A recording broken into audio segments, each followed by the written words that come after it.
Excellent.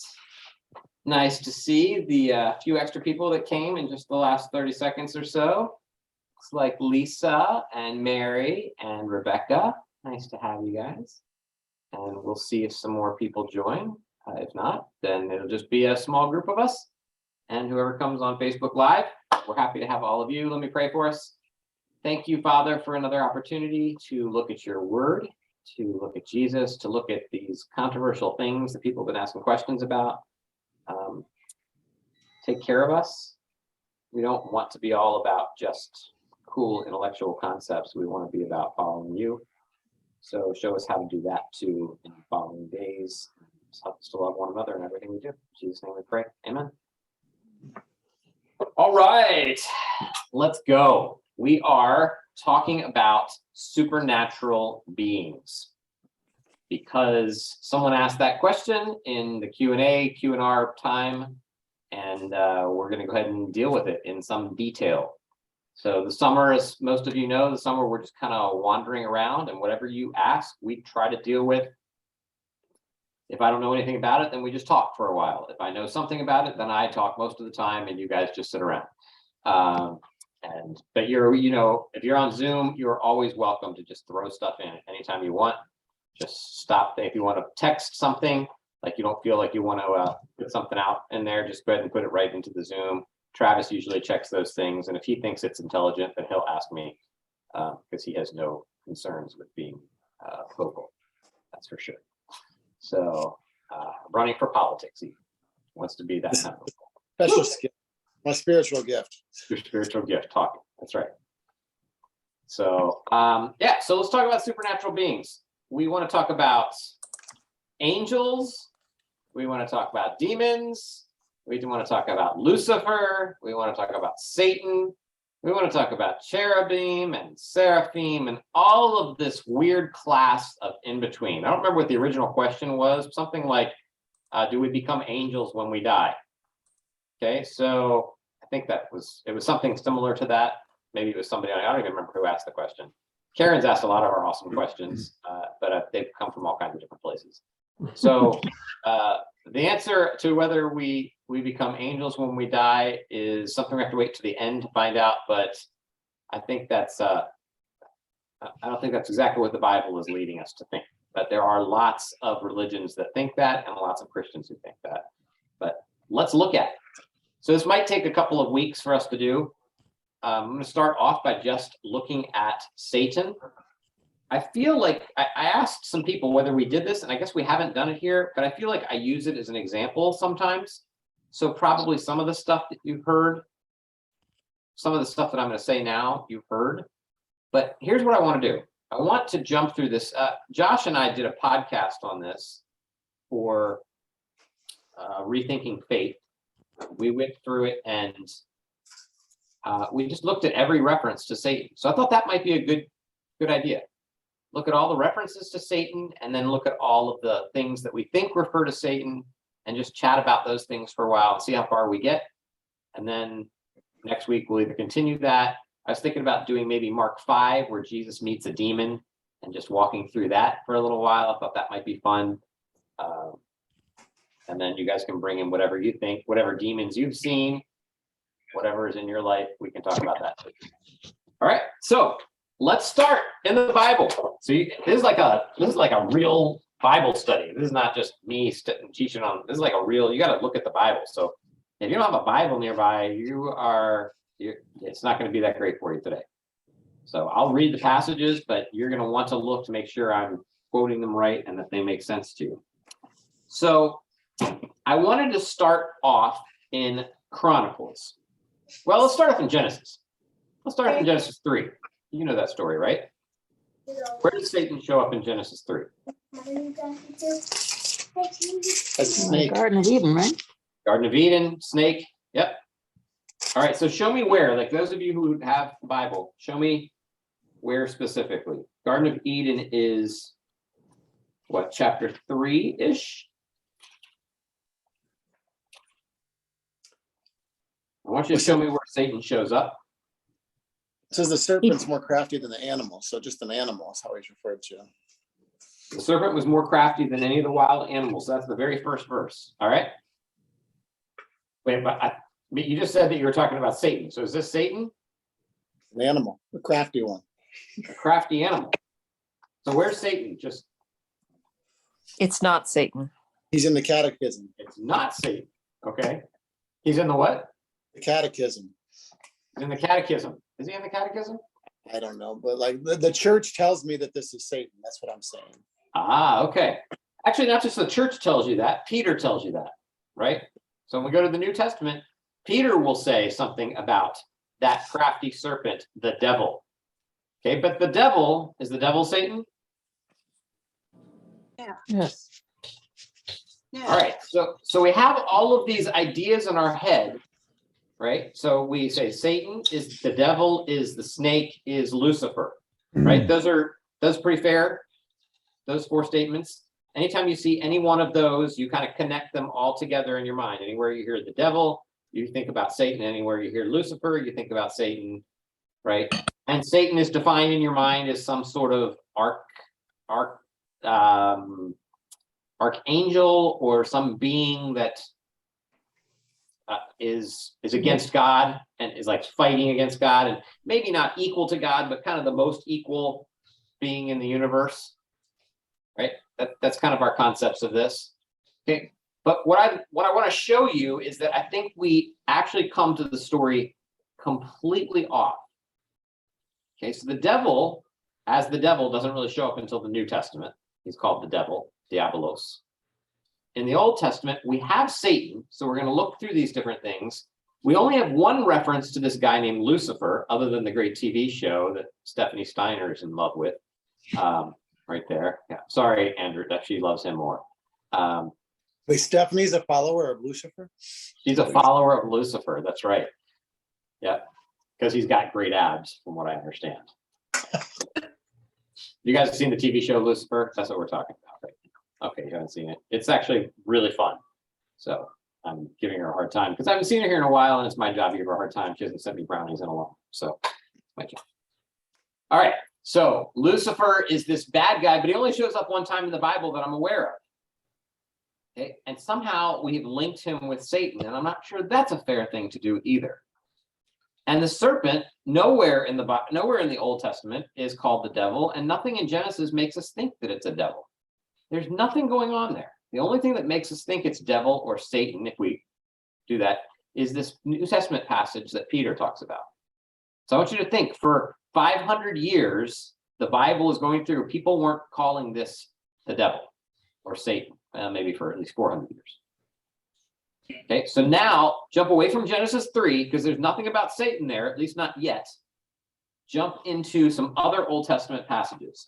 So if you remember, and you probably don't, because who thinks about this during the regular day? Satan is the one who incites David to make the census. Do you remember this in Chronicles? I want you to look at 2 Samuel 24:1. I know I just said it's Chronicles. Look at 2 Samuel 24:1.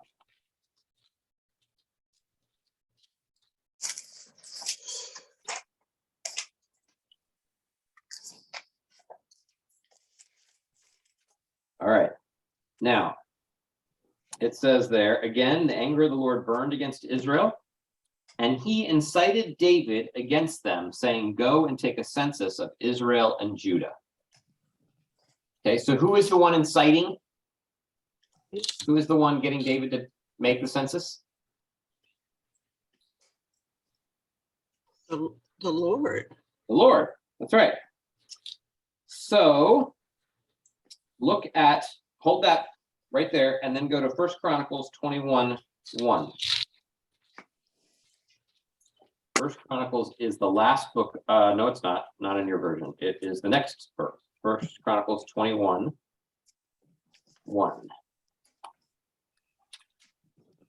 And what does it say?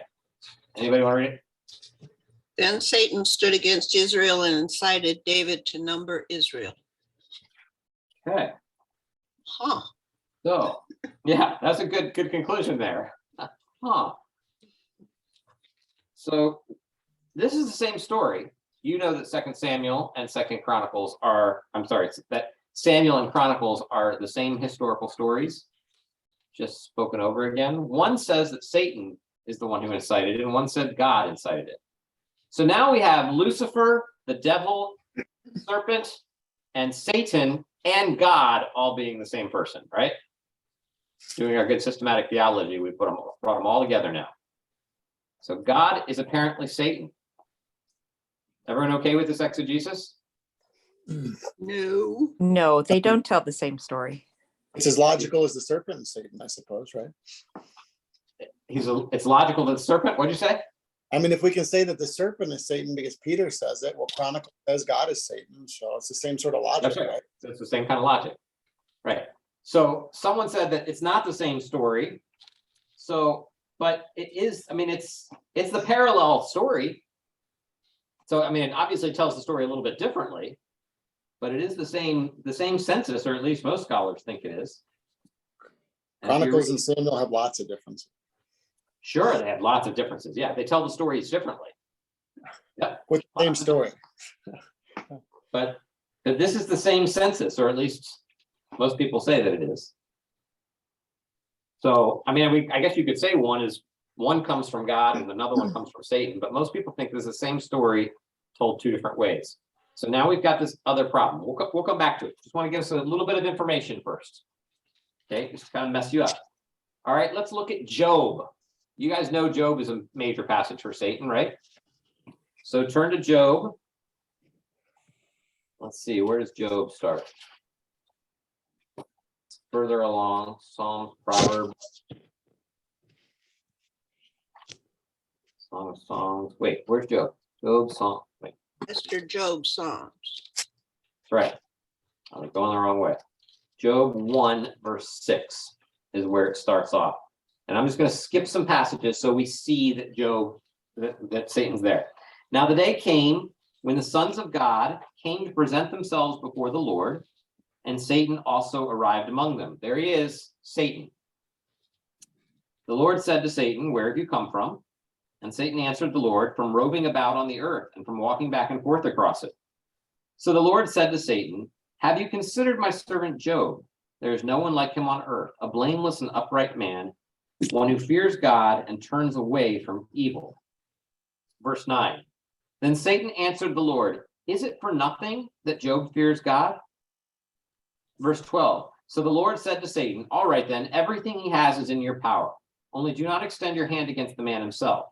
So Satan went out from the presence of the Lord. Okay, you're accumulating lots of information about Satan, right? Again, the day came when the sons of God came to present themselves before the Lord. This is chapter 2, verse 1.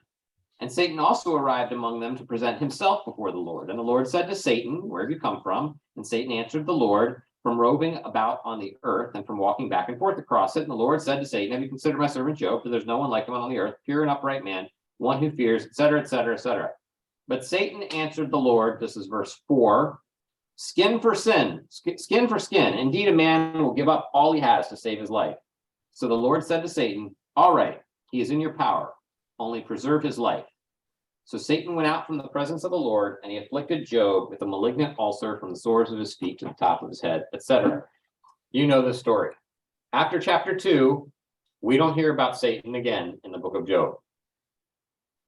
So what have we learned about Job so far? We've looked at 3 texts: Genesis, Chronicles, Samuel, so that's 3 technically, and Job, so 4. What do we know? Do we have any information yet about this guy, Satan?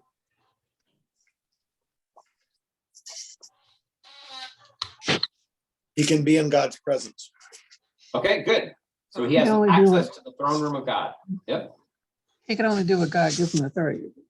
Okay, that's right. He has to ask permission, right, to do something. So he is subservient to God.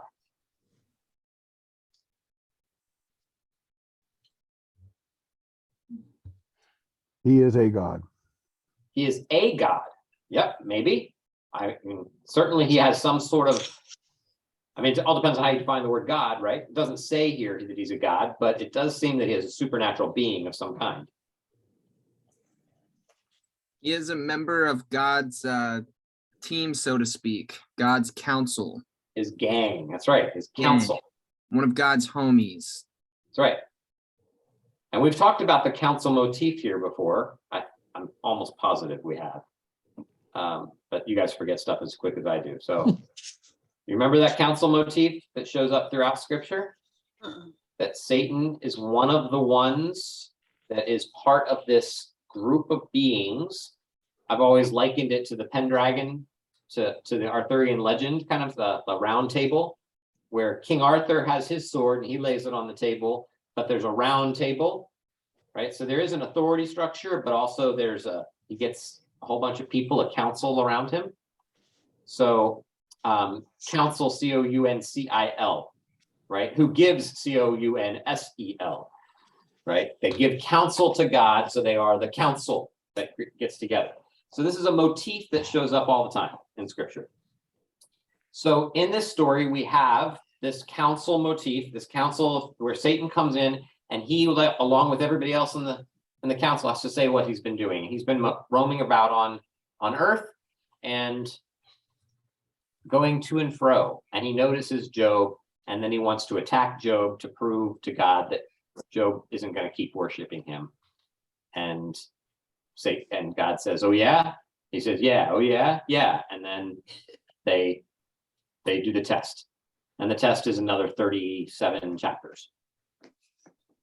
Right? I think we got 40 chapters in there. Well, first two, and then the last one are narrated. God points Job out, Satan doesn't. Yeah, that's right. Yep. Good point. Yep. But then Satan says, We also know Satan is not an angel, arguably, based on sentence structure, because it says the angels came and Satan too, implying that Satan is not an angel, maybe. okay, or a special angel, maybe. Could be. Yep, Well, it sets him apart from the angels. it does. All And right. it's, how did you get here? Like, God's surprised that he's there when it's like the angels are supposed to be hanging out, and somehow Satan's there too. Satan's there. So now if we take our systematic theology that we've all learned growing up, right? Satan is this bad guy out there. He's you know the story, right? Lucifer gets kicked out of heaven, takes a third of the angels with him. If we take all that and we put that in here, then Satan has obviously been on earth and he's been wandering around. He comes back up, and his whole job is to upset the created order. He's kind of annoyed at God. He's arrogant. He was the archangel Lucifer, all that stuff. By the way, none of that stuff is in the Bible, but that's what's in our mythology. That's in our understanding. It just comes with the Bible. When we just interpret the Bible that way because that's what we've heard growing up if you're in evangelical churches. This is that scene in Hercules where, like, Hades shows up and all the other gods are hanging out on Mount Olympus, and he's like, "What are you doing here? Aren't you supposed to be in hell?" That whole thing. Yeah. That's exactly, we start translating it according to Greek mythology. Yep. Or Nordic mythology or Canaanite mythology. And we should be looking at those things to help us understand. And there is something supernatural going on in this story. But you need to remember a few things about this Satan, okay, who only shows up, the word only shows up a dozen or so times. The concept only shows up half a dozen times in the Bible. Like Job, you saw how many times it showed up, but I just mean that one, it's really one passage about him. But this is kind of important, right? So it's, oh my gosh. Wow, I can't even remember how to spell it. It's not working for me. It's All right. So it's it's let's Ha, Okay, I'll go to yours. Okay, Ha-Satan. stop Okay. screen mirroring. So this Yours. in Hebrew The is the word the. So it's the Satan. It's not a proper name. It's a lowercase s. Ha-Satan. It just means the accuser or adversary. It's a lawyer. He's a lawyer. Right? He's the accusing lawyer. You know what we think about lawyers? He's the one who's saying this guy's done something wrong. That's what he's doing in the Job story. That's what he's going to be doing in most of these stories, actually, because this is really significant. The Ha-Satan is a functionary of God, functionary of Yahweh. That is, he works for God. He's under God's dominion. He does the things that God calls him to do. He's not a bad guy, Can't. except for in the sense that he does things that don't look very good, like doing terrible things to Job. Yeah, have the volume. Right? So this story, especially this one, the book of Job, remember 40 It's on your chapters, phone. goes 1 And through it's 2, sideways. and then 3 through 39, and then chapter 40. This is a narrative, and this is a narrative. These are a series of poetic monologues, okay, No, you're not where supposed to different make people more. speak. Like, well, it doesn't matter, Elihu and so far, like different people speak, and they go back and forth between Job and him. And okay, so what we've got here is something that we call theodicy. Okay, here's your party words for the day. Theodicy. Theodicy is an apologetic, which doesn't mean to be sorry for something. It means a defense. A defense of bad things happening to good people. Okay, or a defense of God. It's an apologetic for God, for God's existence. Like, how can these things, terrible things happen? What's going on, God? How dare you do these kinds of things for me, to me? So what you have is a poem that is trying to explain why these terrible things happen to him. That's really what the book of Job is about. Okay. By the way, there's lots of books of Job. There's Sumerian Job, there's Mesopotamian, well, Samaria isn't Mesopotamia. There's another one called, I think, Mesopotamian Job. They have different names, and they're all dealing with the same kind of thing.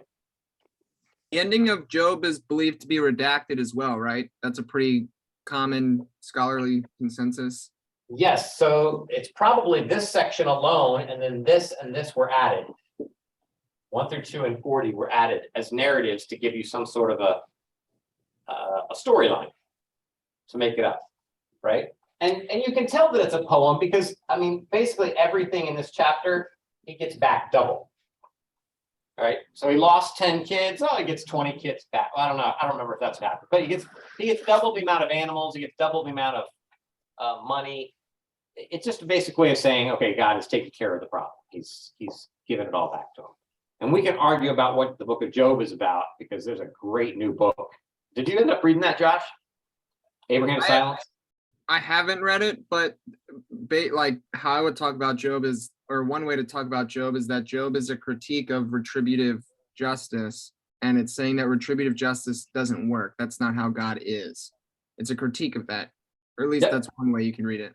That's true. Yeah, he doesn't talk about that, and Middleton doesn't talk about that as retributive justice, but that is a possibility. Anyway, we're not here to exegete Job, although that would be fun. Maybe we do that instead of Revelation later. That'd be fun.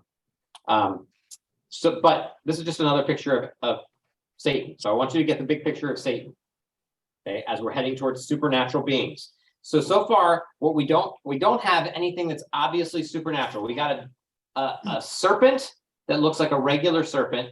Some person, a Hasatan or an accuser, who comes and incites David to some kind of a census, but who's also called in another passage God, who incites him to a census. So God is somehow the accuser or something that's going on there. And then we have this passage where the Hasatan or the accuser is given some sort of assignment or allowance, at least, that's a better way of saying it, allowance to prove to try to show that Job is not as good as he seems to be. Okay, this one looks pretty supernatural, doesn't it? I mean, they're an angel, they're in heaven, so there's definitely something going on there, but there's nothing about him being like the arch miscreant against God. All right, so let's give us some more information here. Let's go to Yahweh. Let's go to Zechariah chapter 3. You want to look at that one? For those of you who have jumped in recently on Facebook Live, join us on Zoom. That way you can participate, which is super fun. We're talking about supernatural beings for the next couple weeks, I think. And we're starting with Satan. We're going to talk about cherubim and seraphim and malachim, or angels, messengers, and demons, shades, jinn, whatever culture you're coming from. So we're in Zechariah chapter 3, verse 1. says, next I saw Joshua the high priest standing before the angel of the Lord. Okay, maybe we should talk about the angel of the Lord too. That would be fun. The angel of the Lord, with Satan standing at his right hand to accuse him. And the Lord said to Satan, may the Lord rebuke you, Satan. May the Lord who has chosen Jerusalem rebuke you. Isn't this man like a burning stick snatched from the fire? So you got the high priest who stands before the angel of the Lord. We don't know what the angel of the Lord is, but we remember him from the burning bush, right? Remember some weird stuff going on there. We remember, but right here we just have the angel of the Lord standing there, and Satan is accusing him again. Or rather, the accuser is standing there accusing him. Because that's all it means, right? So Satan is an accuser. Nothing here about him being a supernatural being. However, he does seem to be opposed to the angel of the Lord. So there is something supernatural here. It's tending in that direction, at least. We've got a couple passages that, maybe all these passages, tend towards some sort of supernatural thing. And this is going to be our question. Is this dealing with some supernatural being? Okay, and then is it dealing with Satan the way we think of him, as an opponent of God? All right, so let's look at Ezekiel. You can stop anywhere you want, but I'm just trying to get us a bunch of information.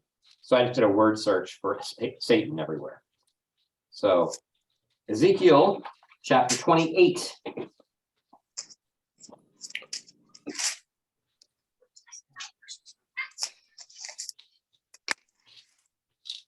Ezekiel 28, and starting in verse 12, I think.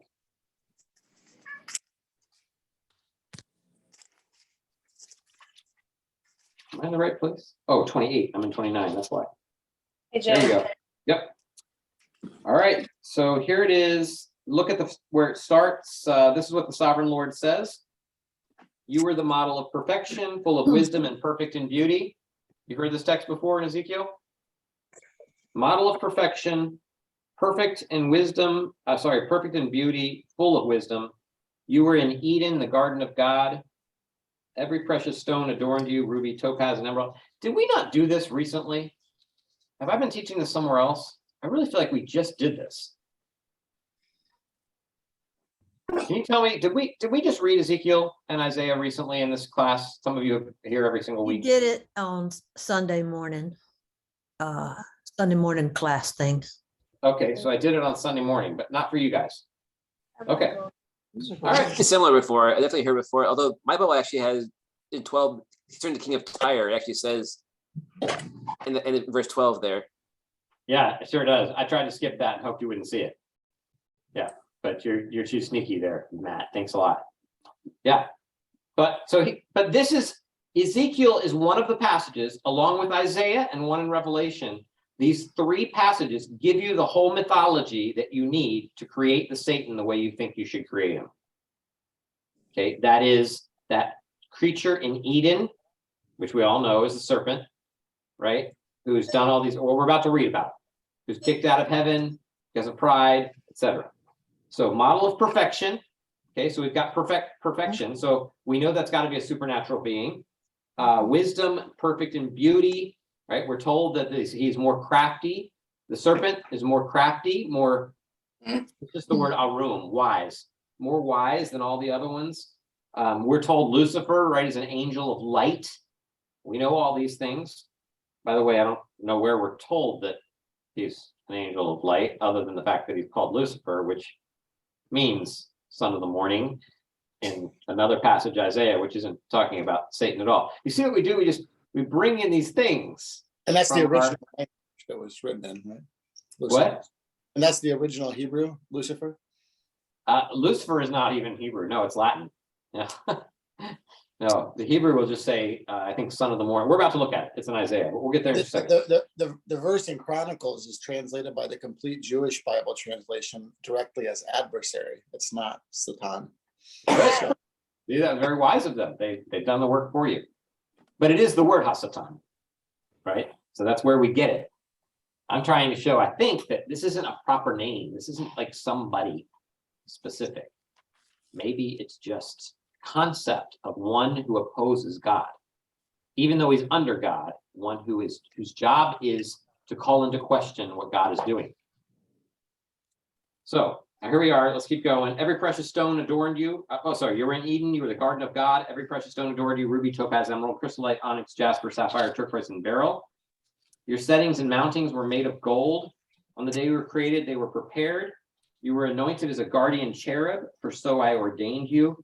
You were on the holy mountain of God. You walked among the fiery stones. You were blameless in your ways. From the day you were created till wickedness was found in you, through your widespread trade, you were filled with violence and you sinned. So here it is, right? I mean, you were perfect and all that stuff, but then you're blameless from the day you were created, and then you were filled with violence and you sinned. So I drove you in disgrace from the mountain of God. I expelled you, a guardian cherub. Here it is. He's part of the cherubim. We know he's an angel. Seems very clear from among the fiery stones. Your heart became proud on account of your beauty. Right? Here it is. And you corrupted your wisdom because of your splendor. So I threw you to the earth. I made a spectacle of you before kings. And it just continues on. Okay. So what Matt has already noticed, and I think what everyone noticed, is there's nothing in here talks about Satan. There's no word adversary, Hasatan, nothing in here at all. And it tells you specifically who this is right there in verse 12. Take up the lament concerning the king of Tyre.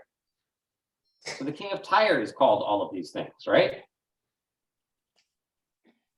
Okay, but let's stop here. How is the king of Tyre, who Ezekiel is admonishing right now, how is he in Eden, the garden of God, surrounded with all these stones? How is he a guardian cherub? How is he on the holy mountain of God, blameless, and sinned with his violence and expelled him, O guardian cherub? How did he become, right? How does this fit? Is it the priest motif? The whole Adam as a priest? Fit? Yeah. So you guys we've talked about that a little bit here, right? So it might be that this is not, okay, so first of all, it's about more than the king of Tyre, right? So what's happening is there is some story in the background that now the king of Tyre is being kind of told that story. Like, you are kind of like this person. It's being compared to something else. And so people have said, yeah, king of Tyre is being compared perhaps to this Satan myth. And what Josh has just suggested is that maybe it's not a Satan myth at all. Maybe this is an Adam story. Because there's not that many people in the garden, right? The serpent, Adam, Eve, maybe Cain and Abel. I don't know, it depends on how your chronology works, right? But Cain and Abel are, in chapter 4 are putting their sacrifice outside the gate. So they're trying to get back into Eden. That's the whole point of them doing a sacrifice back right there. So they probably came out of Eden and they want to get back into Eden. But this fits, it seems to fit the Adam motif. Right? You were in Eden, garden of God. Every precious stone adorned you. Right? Where are they adorned? They're adorned on the breastplate of the priest. Right? That's where the stones are. A guardian cherub. This was his job, right? To avad and shamar the garden. That is to serve and to protect or to keep out. That to guard is that word, shamar. You were on the holy mountain of God. So this is, Eden is seen in the Old Testament as a mountain. Any of the sacred places where the gods dwell are on a mountain. So Eden is definitely on a mountain of some kind. I know you don't think about it that way, but that's the concept of it. But you're not even supposed to think of it as this like location, more of kind of a concept, more of an idea of being in the sacred place where God dwells. He was blameless in all his ways. Yeah, this is Adam, right? So all these things fit, and he was driven in disgrace out of the garden of God. He was expelled into Babylon, into the nations. Right? So this story is not specifically about Satan either. So half of your theology that you built around Satan comes from this passage, which probably isn't about Satan. Now, not all scholars agree with me on that. Okay, I know Michael Heiser is one who disagrees. He thinks this is a picture of Satan. I just think he's wrong, but that's okay. But even if it is a picture of Satan, right? It's not Satan himself. There's a story in the background about him being kicked out of something, but it's not heaven. It's this sanctuary. It's Eden itself. All right, so that's Ezekiel. Let's keep going. Do you have questions about this? Because I'm going to stop in Isaiah, and then we'll go to the New Testament and talk about it. There's some more passages in the Old Testament, but I just didn't want to bore you with every single thing. All right, so here is Lucifer, Isaiah chapter 14. A morning star. Yes. You're reading ahead, huh?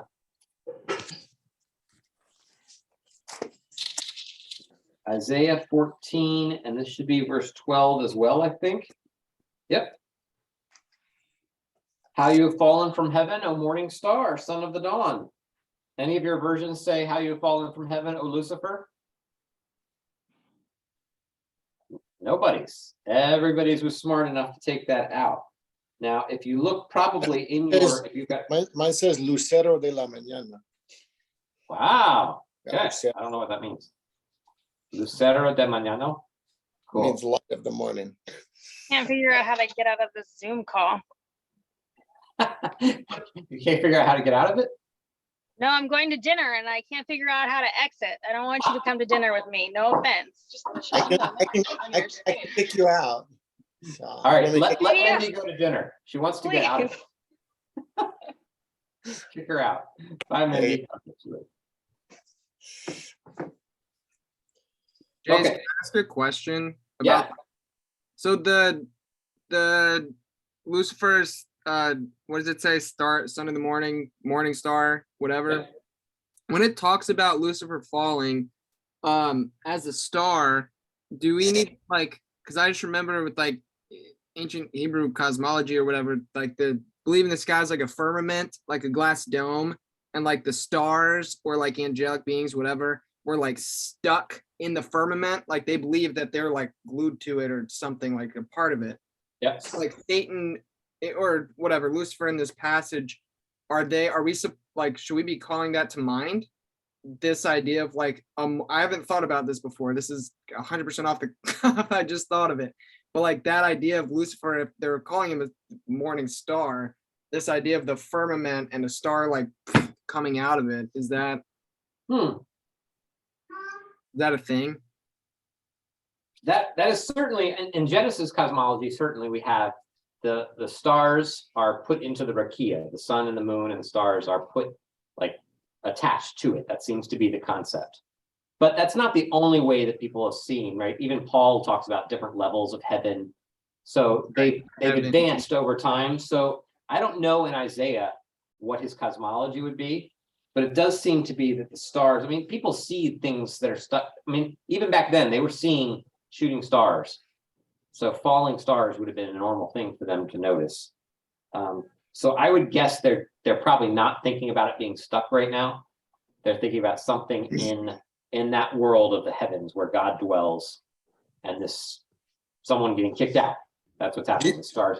And stars are connected with gods all throughout the Bible, or angels. Right. Cool. That's a Okay. Is heaven the actual like Hebrew word heaven? Or like, what's the actual Hebrew word that's getting translated as heaven? I don't know. I didn't look that up. If it says if it says you've fallen from Rakia, then Josh would be spot on, I suppose. But if it says something not that. Yeah, no, it wouldn't be that. It wouldn't be that. So Rakia doesn't show up until Genesis chapter 1, verse 3, I think, or 2. But verse 1 would use the word heavens.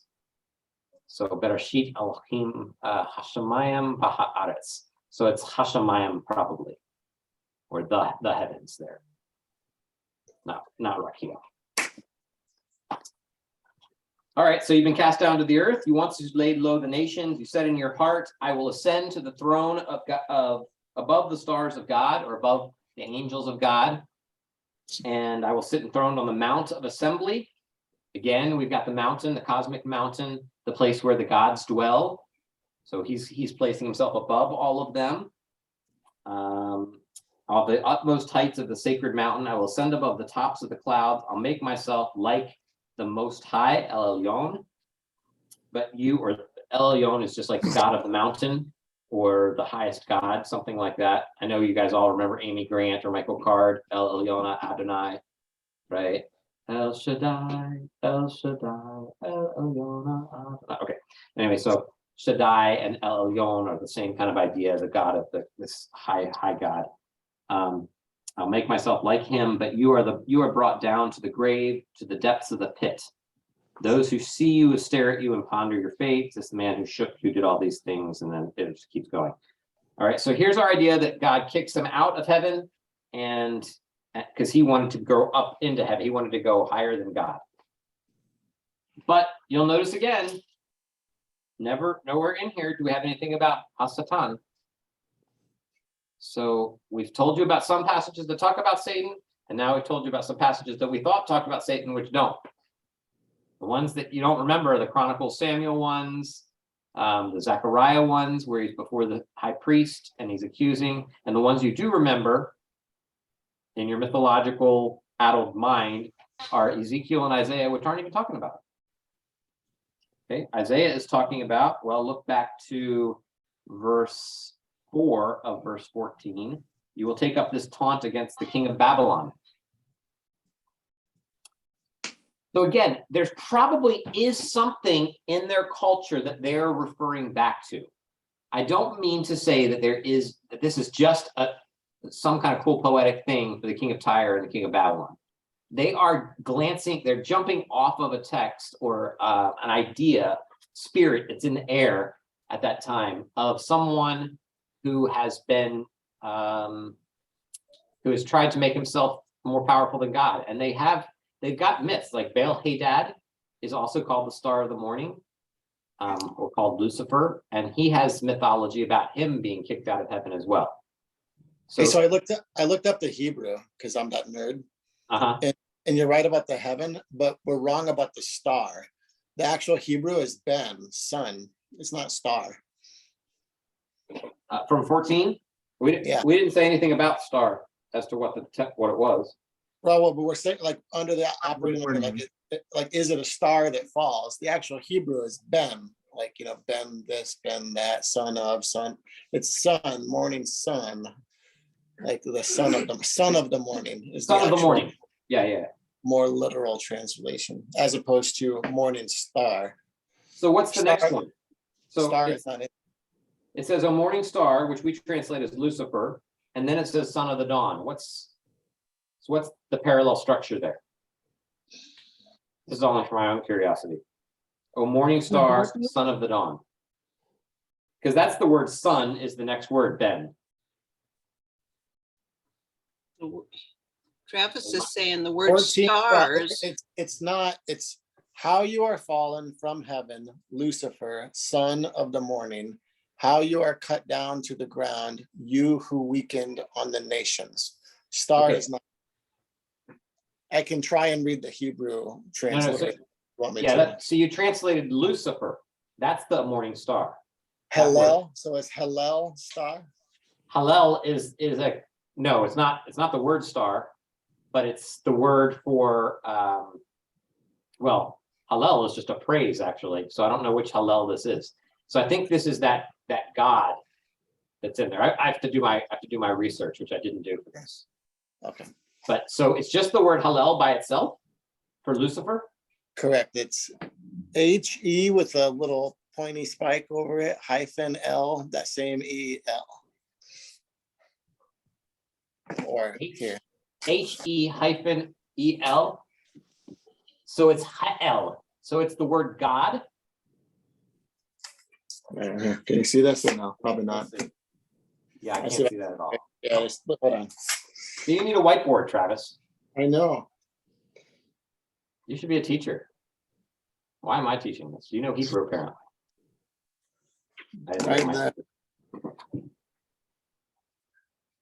Hey, Lel. Okay, so my guess is this doesn't translate.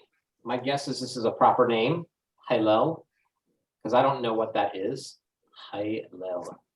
I may just not know because I haven't done my Hebrew in a long time, but I think I think Halel is one of those words that is synonymous with those other gods, like the Hey Dad. What I said, Hey Dad, is one of those, and Halel is one of those. So it's a particular old story, and they've translated as Lucifer or Son of the Morning because Halel was called that. That's my remembrance anyway. So fortunately, this isn't being recorded, so I can't be. Oh yeah, it is. So I could be wrong, but pretty sure I'm right. It says an angel that's lost their former beauty when you look it up. So did It's they, like what? and so in their cosmology, did they equate those other gods with stars? Or, Yeah, it's not necessarily that they equated them with that, but that they referenced them together. So, right, there's not a monolithic understanding of the way, like everybody looked at the stars and saw gods. Some people did. Some people were smart enough to know these were cosmic things that were out there, and they were just planets or whatever else. They were things out in it. They weren't actual gods. So I don't think there's one way of understanding that. So I don't think they would have seen that automatically that way. But the poetry is always that way. Right? So the angels and the gods, or the starry hosts, we call them the hosts, right? Which is just an army of stars, or an army of angels. So somebody else said something right before Travis was speaking, and they got drowned out. When you look it up, it says an angel who laments the loss of his former beauty. An angel, say that again. An angel who laments the loss of his former beauty. Who laments the loss. Lamentations, yeah. Yeah. Yep. Yeah. So that's an interpretation that they're doing, but there's nothing here about it being an angel. And there's nothing here about him talking about his former beauty, is there? That was the Ezekiel passage. See, they're making some connections here between Ezekiel and Isaiah, just like I've done for us. But I'm not sure they're legit connections, except for they're both taunts against kings, Tyre and Babylon. And they're both using some symbology from the past. Hadad, Halel, or Adam, these stories about people who got so arrogant and then were humbled. Okay, which is what happened to Adam. And we can say maybe it happened to some other gods too, like Halel, or like Satan, perhaps. Because we're going to move to Satan. Satan is going to be, see, it doesn't matter what we call him in the Old Testament. There does seem to be some understanding in the Old Testament of someone, something that has been arrogant enough to claim its rightful position over God. But remember, that's something that we all do on a regular basis. This is the whole story of Genesis. It's the whole story of Proverbs is, will you choose my path, right? Take the tree of life, or will you choose your own wisdom? And the accuser is constantly saying, hey, go this way, mess things up, choose your own. And isn't this the Satan story when Jesus is in the garden? When Jesus is in the wilderness. Yeah, this is the story, isn't it? Don't choose the path of life, choose the path of folly. You want the kingdom? You got it. We know you're supposed to be the king, Jesus, and here's the way you're supposed to do it. Take it. You are the king. Do it. Right? And Jesus is like, I'm going to do it God's way. He's like, no, do it your way. This is our everyday battle. It's why that tree is in the middle of the garden. Every day you're battling this, aren't you? Every day we're battling our desire to put ourselves above God's desires for us, which I don't know what it means for you today. It's watching TV instead of reading your Bible. That's what we had to do in fundamentalist circles, right? Spend your time reading your Bible, not watching TV. And sometimes that is the right answer, right? Spend your time playing video games instead of praying, right? Which one will you choose? Will you go out and serve other people, or will you serve yourself? It's the constant question. So the Satan is all about trying to get you to do something that is the easy path. It's the path towards your own kingship. Which is why when we get Satan, I'm jumping ahead and it's probably all in here. But why when we get, you remember who does Jesus call Satan? Do you remember this? Peter. Calls Peter that. Why? Does Peter all of a sudden somehow become Satan? Does Satan like indwell him? Do we have like this kind of demonic possession thing going on? Or is the Satan anyone who takes us in a direction other than what God's will is for us? So anybody who's telling me, hey, it's okay, go ahead and do this, I would say, get thee behind me, Satan. God has other plans for me. This isn't the way we're supposed to do it. So Satan is anyone who's doing that. So let's look in the New Testament. We got Jesus, the temptation of Jesus, we just talked about. We've got Pharisees saying that Jesus cast out Satan by Satan, cast out demons by Satan's own power, which is really interesting, isn't it? We got Peter being called Satan by Jesus. Look, so Matthew chapter 4. I just said all those other ones, but let's just look at a couple. Matthew chapter 4, verse 10.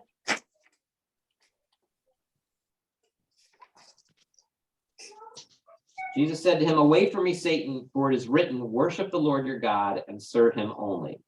Then the devil left him,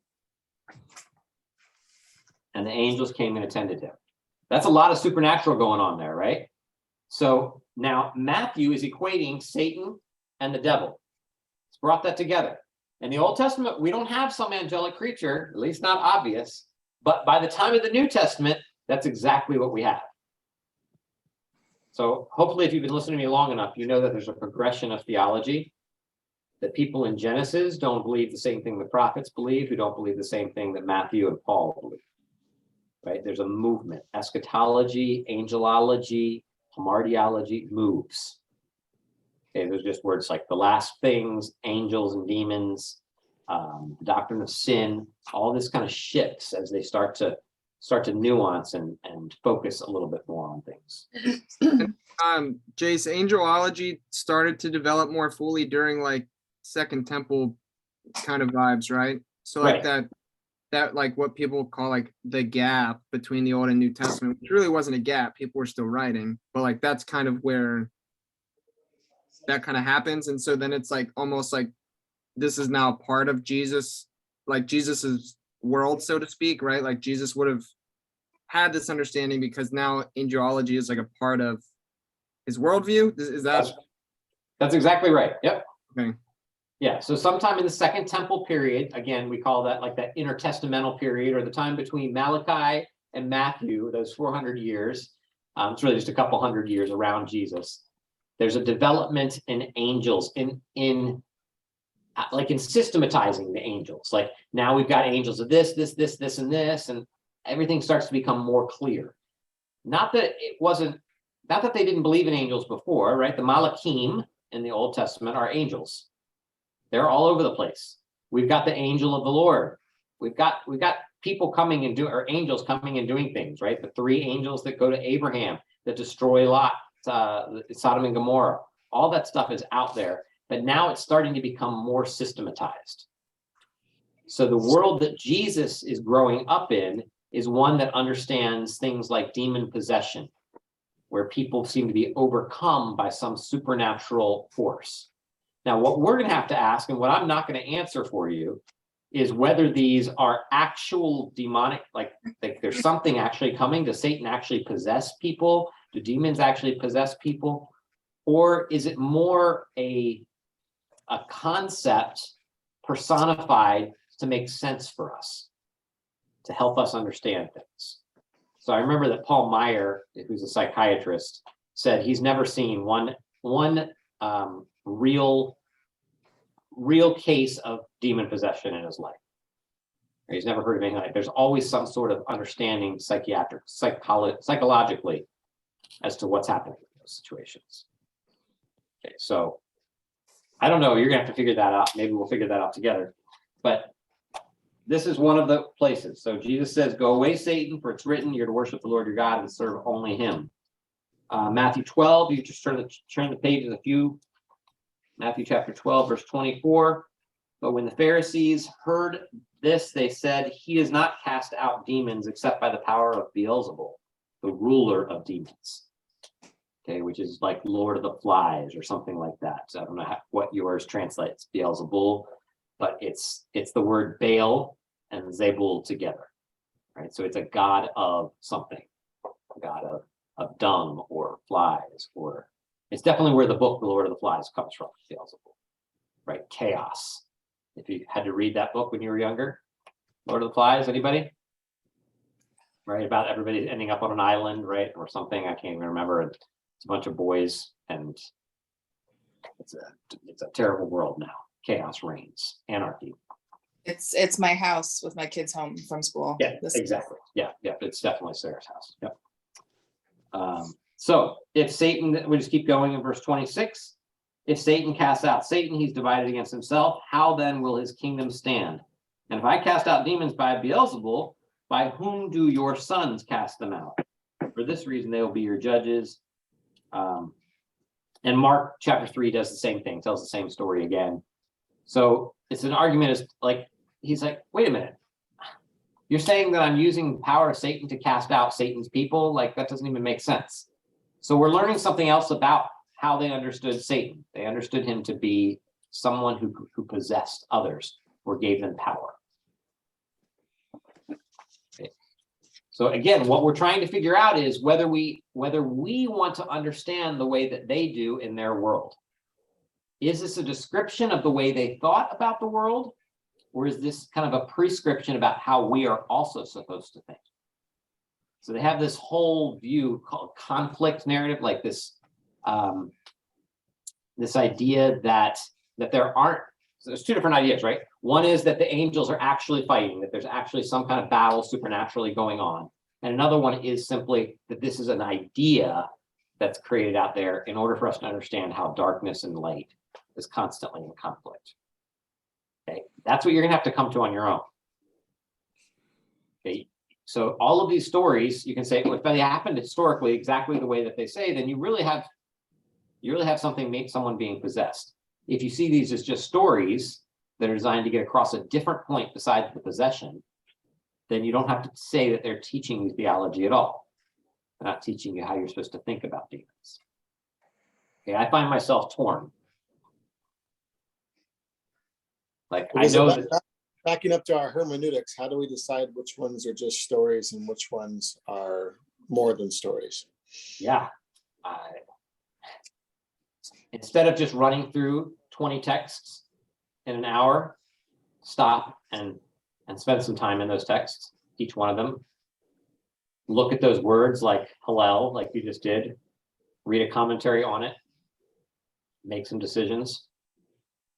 It's not going to solve your problems, but you need to know a lot more. What I'm doing is really, really big at a glance, just to give you a big picture view of what's happening here. This is always going to be a problem, isn't it? In every text. Whether it's about Satan or whether it's about whether Joshua actually destroyed Jericho or whether Jesus actually raised from the dead, right? All of these are questions that you're going to have to answer. Which ones are real? Which ones are not? Does Satan, right? Are Adam and Eve real people, or are they archetypal kinds of people? Was Jesus a real? You know, there's scholarly talk about whether Jesus ever really existed. It's out there.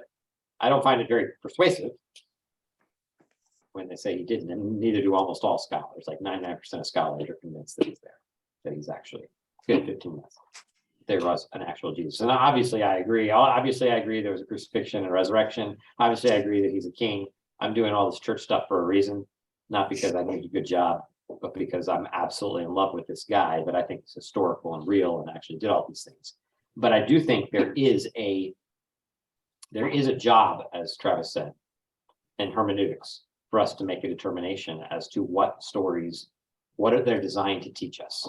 Are they designed to teach us actual things about reality, like there is a demon, there is an angel, or are they designed to teach us that God is more powerful than the darkness? Yeah, well, I think that we have to recognize that there's that we need to wrestle with it, because if we take the biblical literalist approach, we shot through the dome over top of the earth when we went to the moon. I mean, and literally there's a dome over top of the earth. So, or I guess maybe the dome's farther out. The moon is inside the dome. I don't know. And the earth is flat. Don't forget that one, Travis. Right. The round disc that's held up by pillars and water is underneath it. So Yeah. So we definitely want to be careful with being literalists, right? We don't want to be literalists. We want to be, unless we mean by literalist in the sense of scripture, which is how a lot of people understood the literal sense, the sensus literalis, right? Is simply the sense that was intended. And if it's intended that it be fable or allegory or parable, then that's the way we should take it, in which case it's literal, and that's fine. But if we mean by literal wooden historical precision, then we have to be a little bit more careful. And there's a good book out there about that too. About the sensus literalis. Yeah, my dad's the only one that read my book. So actually, I don't even know if he read it, but he likes to think he did. He at least glanced. You did read it? Okay, good job. All right. Somebody actually wrote me this week, a scholar at La Loma it's in New York City, I think, and said, "Thanks so much for your book. It was a huge help to me in understanding Cotton Mather's understanding." And George, I was like, that was like 12 years ago, and nobody liked that book. But thank you for giving me some sort of grief. I just feel like I'm a scholar again today, or this week. All right, let's see here. Matthew, we talked about the "Get Me Behind Me, Satan" already. We only have like 10 minutes. What do we want to do in our 10 minutes? Do we want to keep going through all these? What? can you Let's mess? talk about, go ahead. I was gonna say, can you mess around with the anthropomorphic question? Because I think that's fun. You don't think I just did mess around with this? Well, Wait. you did, but like that conversation is appeal or like, so I think, and maybe I'm wrong, other people can speak up and tell me I'm wrong, but I think that even though you said you're going to put it off, I think that's a question that people are wondering, like, okay, so with all this in mind, are we supposed to think that there is some anthropomorphic being out there called Satan or the devil that is going about doing naughty things or not? Are demons these real things or are they not? Are angels real or not? Like, and I know you can't answer that question, but it's fun to play with it. Yeah, it is fun to play with Could it. be wrong. Maybe people don't care about that. I'm sure Is that's it- the question everybody wants to know. Is it What? a response to there's one God, so therefore there needs to be somebody that's against God? That's why bad things. I feel Yeah, like it's a that mankind is made up to excuse our own shortcomings. It's not our fault. It's the devil that made me do it, in part. Yeah, maybe so. But If there's not a devil, then it's really just humanity's shortcoming. That's why I think there's a difference between Samuel and Chronicles about God made David do it or Satan made David do it. wait, say more on that, Lori. Well, it's the same story, but two versions written at very different times.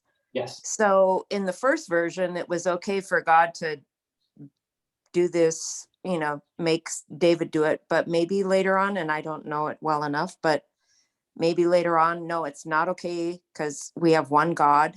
God wouldn't do that. So therefore, Satan made David do it. I see. Okay. Yeah, because God wouldn't do. Yeah, that's a good way of looking at that. So that other interpreters, chronicles. I mean, the chronicler comes way later, right? He comes after. And what Lori was saying is the chronicler is writing way later than the author of Samuel. Samuel's probably writing during the monarchy or during the early exile, and the chronicler is writing post-exile. So maybe even hundreds of years later. And so they would have a different concept. And like, it's not okay for this to have happened. So we have to put in Satan has to be the guy to do it now, which is interesting. Yeah.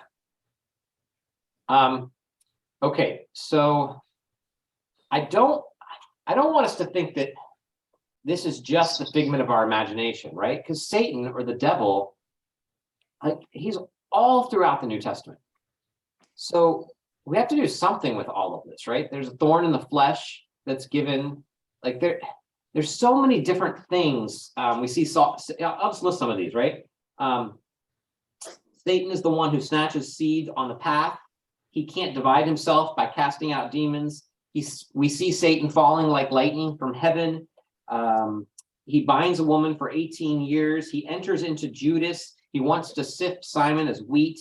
He fills Ananias' heart to lie. He loses some who are turned, God loses some who are turned by the power of Satan. He'll be crushed under the feet of the Roman church. There's an incestuous man who's handed over to the power of Satan. You're supposed to have sex so Satan can't tempt you. You should use that one. Paul talks about that all the time. Yeah, Josh, I know you're on that one. Some of us don't get to do that. Satan exploits our ignorance. He's an angel of light. He gives I said he gave him thorn in the flesh. He thwarts travel plans. He does miracles and false wonders. He hands over blasphemers to Satan, or Paul hands over blasphemers to Satan. Some wander away to Satan. There's in John, the non-Jews call themselves Jews, but they're really part of the synagogue of Satan. His throne is known to be in Pergamum, Satan's throne. Deep secrets that people in Thyatira are rebuked for being a part of. The dragon, the serpent, the devil, the deceiver is thrown down to earth. That's the Revelation passage. And the serpent, the devil, is tied up for 1,000 years, thrown into the abyss, and then released at the end of the 1,000 years. All of these things, it talks to us about the devil, Satan, or this dragon-like being. And there's no question that the dragon is supposed to be a reference to the serpent from Genesis chapter 3, right? So this is the reptile. This is this thing. So That's Tiamat. yeah, or Leviathan. Yep, Tiamat, Leviathan. Yep, the one who makes everything chaos and misery. So, okay, so the anthropomorphic question, as Josh has put it, is: are these actual beings? Is Satan an actual being, or demons actual beings, or is it just the power that we all recognize in the world today? Okay, this is the conflict narrative. Is there an actual conflict, or is it just an idea? I don't know what else to say about it, Josh. Yeah, I don't know. I mean, it's hard to wrestle with, but also as you're speaking, I'm thinking, like, coming to mind this idea, like, could it also be an like a way of Anthropomorphizing. Yeah, that word. The human condition.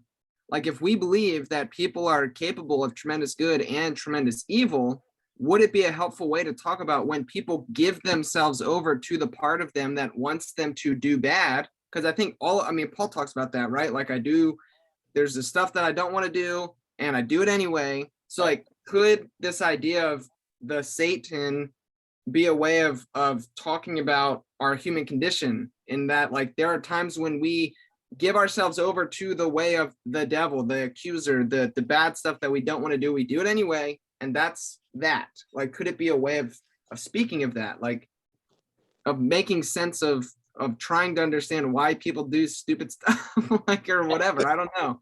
And don't we do this now, right? We have the devil on one. We have the Right, exactly. Could it be like that? Yeah, could it be like that? Like, I like the Kronk versions from Emperor's New Groove is my favorite. I know exactly what you're talking about. Yeah. They're my favorite. But there is, somebody brought up in the chat, Legion, and, like, there's the story of casting out demons and how they go into pigs. So, right. So there is a concept of, there's something, whatever you want to call that goes from one being to other beings, like it's moving. So there does appear to be something moving from one to the other, or at least that's the story that we're told. Maybe it's, allegory or figurative or whatnot, but the way that they tell the story is it goes from one thing to another. And in fact, it's a pretty consistent story, right? It's not just the one about Legion, but it's a consistent story in each of the Gospels that when Jesus enters into certain areas, there seem to be demon-possessed people that attack, right? And then he silences them and kicks them out. So the question is this an actual thing that's happening, or is this God's, Mark, Matthew, Luke, John's way of saying something that's bigger? Is it a way of saying that Jesus defeats all your darkness? And the way that they would say it in their time period is, when darkness enters into somebody, he casts it out. This is a demon thing that's going on. That's the question. In each one of these cases, is God bigger than whatever is causing you chaos in your life? And now we say light drives out darkness. Yeah.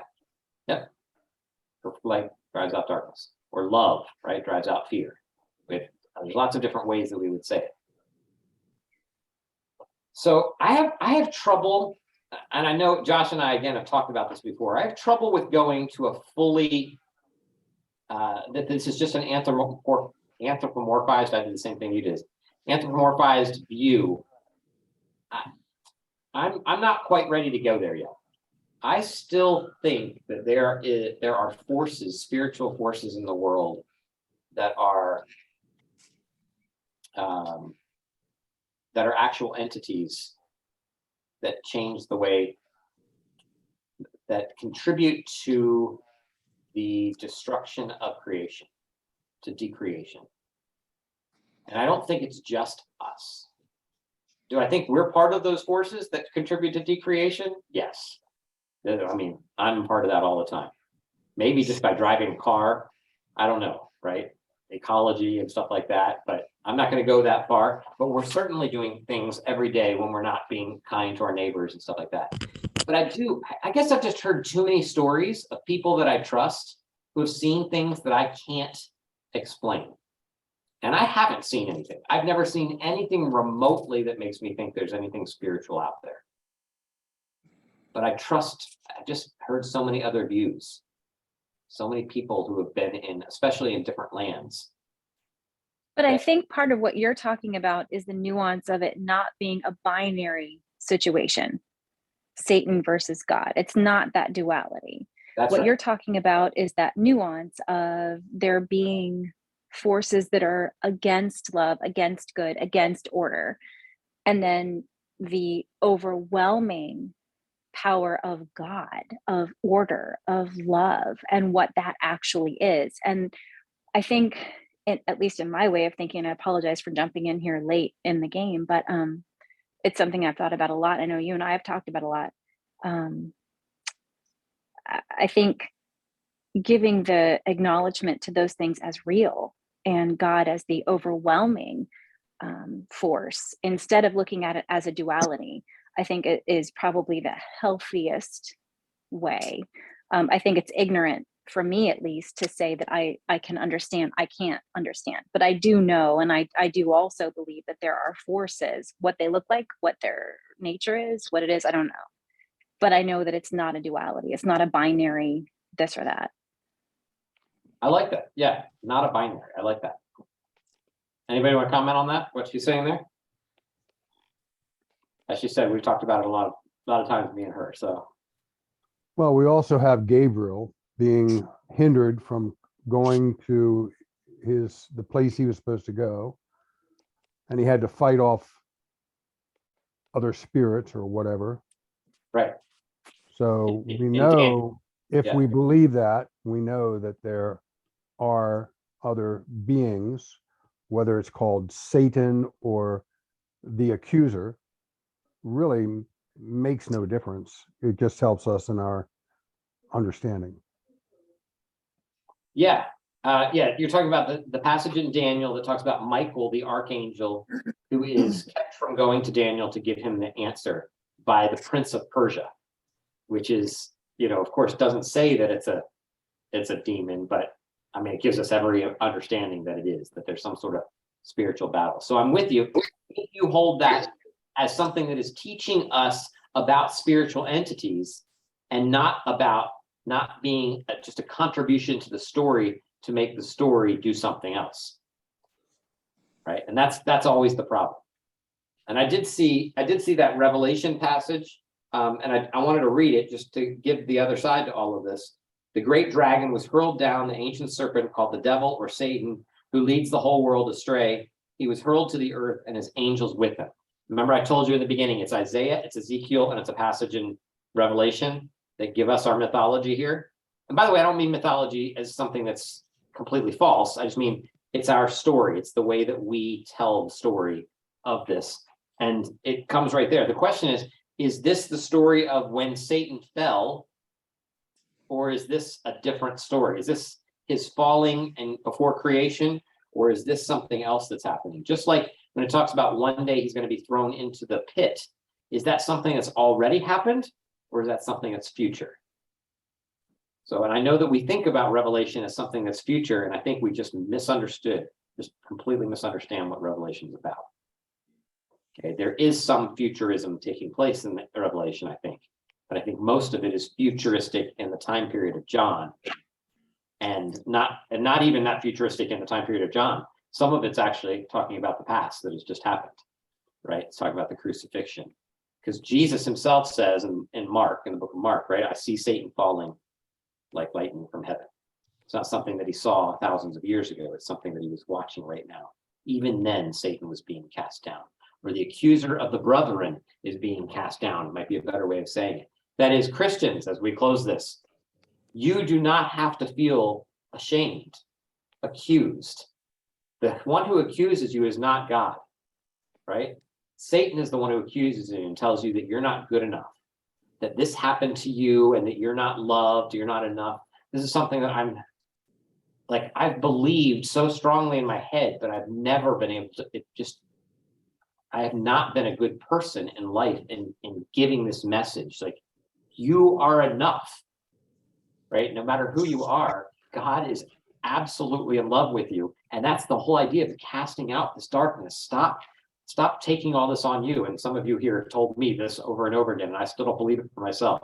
But we've got to all believe this. We got to believe the accusations are not God's. He's not the one doing it. That's demons. That's the work of decreation. And we're all about recreation. We're all about continuing this movement forward. I think that's what the book of Revelation is about.